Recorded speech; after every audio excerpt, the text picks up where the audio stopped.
E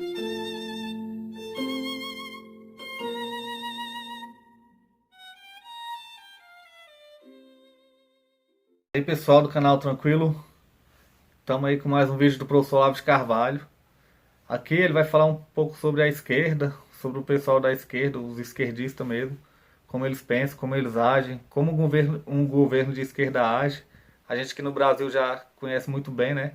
Mas aqui o professor Olavo de Carvalho vai destrinchar como esses governos esquerdistas agem aí pelo mundo e aqui também no Brasil. E também vai falar um pouco sobre a pessoa esquerdista, como funciona a mentalidade esquerdista, onde eles pensam 24 horas em política, quase não pensam na própria vida, só querem saber do partido. E o professor Olavo de Carvalho vai falar bem resumidamente aqui nesse vídeo que a gente traz para vocês, tranquilo? Então é isso aí, fiquem com o vídeo, confira sua inscrição, apoie o nosso canal nas redes sociais, Telegram, Instagram, Twitter, a gente também está lá. Vamos lá para a gente crescer cada vez mais. Quem quiser ajudar a gente de qualquer forma, os links estão aqui na descrição para ajudar no Apoie-se, ou ser membro do canal, ou também na vaquinha, tranquilo? Tamo junto aí, forte abraço. Agora, aqui, o Eugênio Valença me escreve uma carta. Era com as duas perguntas. Primeiro, por qual motivo o senhor acha que o indivíduo militante da causa esquerdista age todo dia e o dia todo em prol da causa, como se estivesse sendo açoitado pelo chicote leninista? Acho impressionante tal característica. Olha aqui, essa pergunta é fundamental. Porque as pessoas normais, elas cuidam dos seus interesses particulares e pensam em política de vez em quando. Por que esse pessoal esquerdista só pensa em política 24 horas por dia? Olha, eu me lembro que eu conheci gente no tempo que estava lá metido com essas coisas, no partidão, esse negócio, cara que só pensava nisso o tempo todo. Não tinha interesse nem em mulher. Ó, digo, um desses era o Zé Dirceu. A gente morava ali na casa do estudante, né? Chegava o fim de semana, a gente ia ali para as gafieiras, pegava as menininhas. O Zé Dirceu não ia ficar tratando de interesses do partido. Ele e o Rui Falcão. Os dois eram assim. Só pensavam em Revolução Comunista 24 horas por dia. Né? Mas que coisa. Vamos dizer, a posição deles no partido tinha encoberto e comido a pessoa real deles. Não tinha mais pessoa real. Só tinha o militante. Então, é claro que isto é um quadro esquizofrênico, um quadro psicótico. É importante, porque a pessoa assume outra personalidade, ela se transfigura naquilo, ela se identifica com aquilo, tá certo? Ao ponto de que ela não tem mais interesses pessoais, por assim dizer. Inclusive, esse pessoal, quando rouba, quando mete a mão em dinheiro público, é a coisa que eles mais fazem, eles fazem com a consciência limpa, porque eles não estão roubando só para eles, estão roubando para os outros do partido. Então, o negócio, vamos dizer, a consciência deles não dói. Desde que o partido leve a cota dele, você pode roubar quanto queira. Tá certo? Então, isso quer dizer que essa militância esquerdista não é uma posição política que a pessoa assumiu. Não é só isso. É uma segunda personalidade. Então, é claro que é um quadro psicótico. E, evidentemente, o psicótico ele tem aquela intensidade emocional, aquela violência mental que as outras pessoas não conseguem ter. Eles conseguem falar disso 24 horas por dia, só pensam nisso. Tá? Não tem, vamos dizer, uma variedade de repertório. Se você olhar, por exemplo, você lê livros marxistas, os caras só estão preocupados o tempo todo com uma coisa, a conquista do poder. Eles só pensam nisso. Eles podem estar falando do que quiserem, qualquer assunto. O fundo é sempre esse. Nós precisamos alcançar o poder. Então, todo livro marxista é escrito por um sujeito que quer tomar o poder para outro que quer tomar o poder junto com ele. Então, eles não dizem o que estão vendo, eles não dizem o que estão sentindo.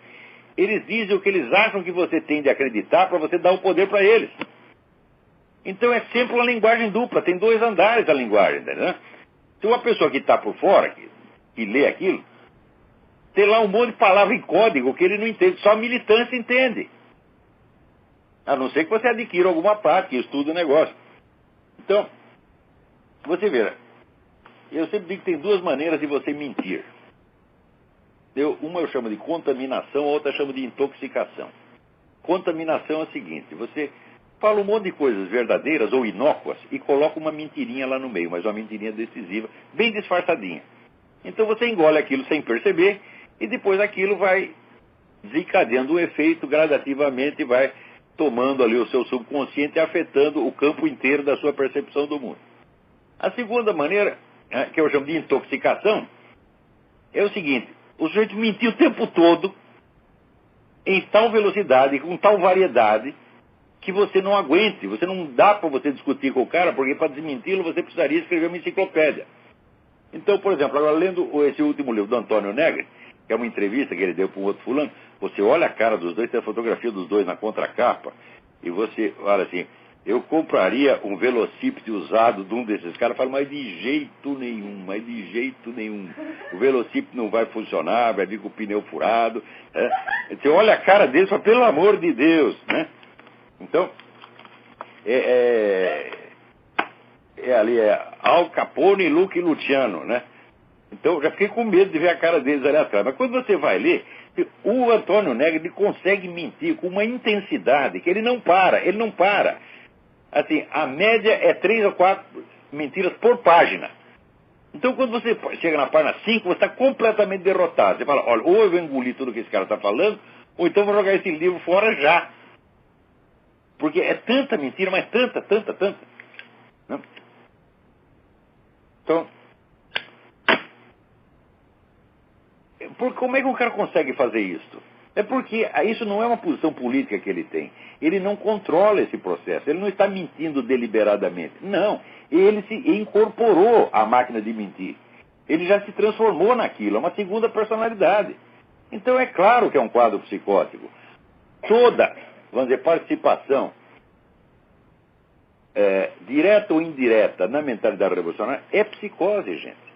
É psicose. Isso já estava descrito no começo do século XX, essa psicose, né, se chama delírio de interpretação, estava descrito pelo grande psiquiatra francês, Dr. Paul Sérieux, né, no livro Les Folies Résonantes, As Loucuras Raciocinantes. É um livro de 1910. Está descrito, ele não estava pensando em política, não estava pensando em nada, ele estava simplesmente descrevendo um quadro clínico. Quando você lê, mas isso aqui é a mente revolucionária, meu Deus do céu. Então, é por isso que a pessoa não aguenta discutir com os caras, porque eles têm uma violência mental que a gente não consegue. Por exemplo, eu falei, lá no Accuracy in Media, o meu amigo Cliff Kincaid, ele faz lá uma coleção de frases aberrantes, insultuosas, absurdas, ofensivas, ameaçadoras, ditas por esse pessoal de esquerda, não acaba mais. Eles dizem assim, nós vamos matar você, nós vamos estuprar sua mulher, nós vamos matar seu filho. Eles falam assim. E depois você chama o cara de filha da puta, ele, me ofendeu, me ameaçou, puta merda. Quer dizer, é uma diferença tão grande entre os direitos que eles se arrogam e o espaço quase nulo, espaço, vamos dizer, estreito, opressivo, minguado que eles dão aos outros, para esse policiamento do vocabulário, negócio politicamente correto. Você não pode falar isso, você não pode falar aquilo, você não pode falar aquilo, mas pode ser filha das putas chegar e dizer, olha, nós vamos extinguir toda a raça branca, por exemplo. Dizem isso, hein? Ou então, tem que matar todos os judeus. Eles falam isso.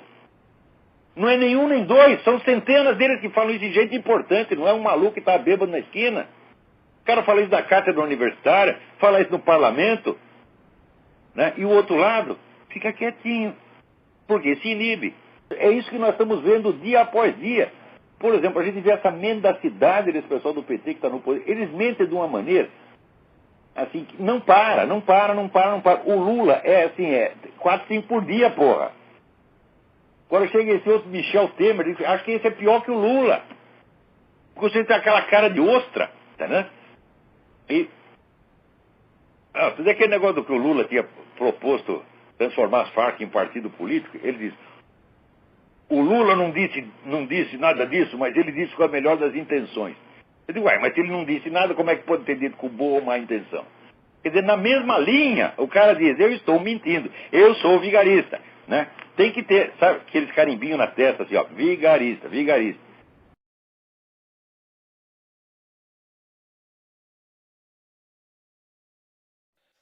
Desde os anos 50, 60, circula na esquerda a teoria de que a criminalidade é um forte elemento revolucionário e de que deve ser incentivado. Isso aí está nas obras de Herbert Marcuse, meu Deus do céu. O cara diz isto.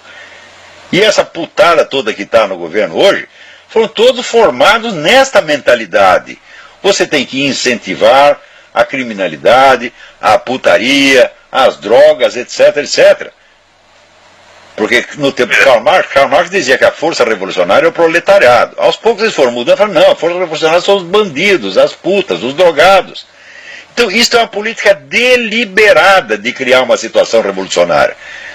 Agora, se o pessoal não entender que está sendo vítima de um plano, tá certo? E achar apenas que são casos isolados ou que foram erros, etc., você nunca vai poder combater essa coisa. Santo Agostinho dizia que o amor ao próximo é a base da sociedade humana.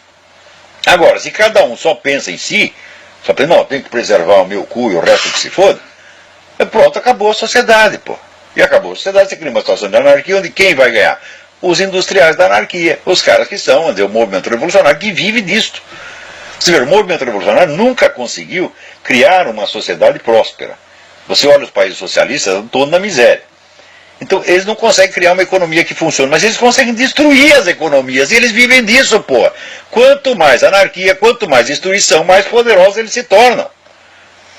Quer dizer, vai fazer pelo menos 200 anos que o pessoal vive disso, e tem gente que ainda não percebeu a constante. Fala, ora, a inteligência humana foi feita para isso, para você perceber, né, distinguir o essencial do acessório, você perceber as constantes, né? E assim, aquele medo, aquele terror, né, de ser chamado de preconceituoso, de racista, etc, etc. Ora, meu Deus do céu, quer dizer, esse tipo de terror paralisante, ele foi introduzido aqui com décadas de antecedência para obter esse efeito. Quer dizer, é como no Brasil, quer dizer, você convence as pessoas de que os bandidos delinquentes são todos vítimas da sociedade, que o culpado é você. Na hora que chega um cara para assaltar a sua casa, tá certo? Você sente que você está apenas pagando uma dívida. Então você pode levar os meus bens, pode comer minha mulher, comer minha filha, matar todo mundo, que ainda tenho que dizer obrigado, ainda tenho que pedir desculpa para você. Quer dizer, isso é evidentemente uma chantagem psicológica, porca, maligna, e todo mundo está aceitando. Quem está aceitando? A Igreja Católica aceita, as igrejas protestantes aceitam, os conservadores aceitam, os liberais libertários aceitam. Então, se todo mundo aceita, vocês não tem mais nada do que reclamar, porra. Mas é claro que esse pessoal está favorecendo o banditismo, porque isso é útil, isso é estratégia revolucionária, gente. Isso é mais antigo do que andar para frente. Isso foi feito na Revolução Francesa, foi feito na Revolução Russa, foi feito na Revolução Chinesa. É sempre assim que os caras fazem. É o que eles chamam pressão de cima e pressão de baixo. Por baixo você libera o banditismo para transformar a sociedade num caos. E de cima, você cria um monte de regulamentos opressivos. Então, se você não é perseguido pelos bandidos, você está sendo perseguido pelo governo. Chega uma hora que você não aguenta mais. Né? Então, isso vai criando o caos social, vai criando o ódio, como é que se diz, generalizado, a suspeita generalizada, e tu vai desmontando a sociedade. Tá certo? E fazendo com que só fiquem de pé os partidos revolucionários e as organizações de esquerda, que a essa altura já são as organizações criminosas. E a essa altura, esta somatória de organizações de esquerda e gangues criminosas já é mais poderosa do que o Estado no seu conjunto. Eles absorveram o Estado. Quer dizer, tudo isso que tantos brasileiros estão sofrendo não são casos individuais, não são exceções, não são casualidades. Isso é estratégia. A pessoa tinha que estudar isso para entender o que está acontecendo.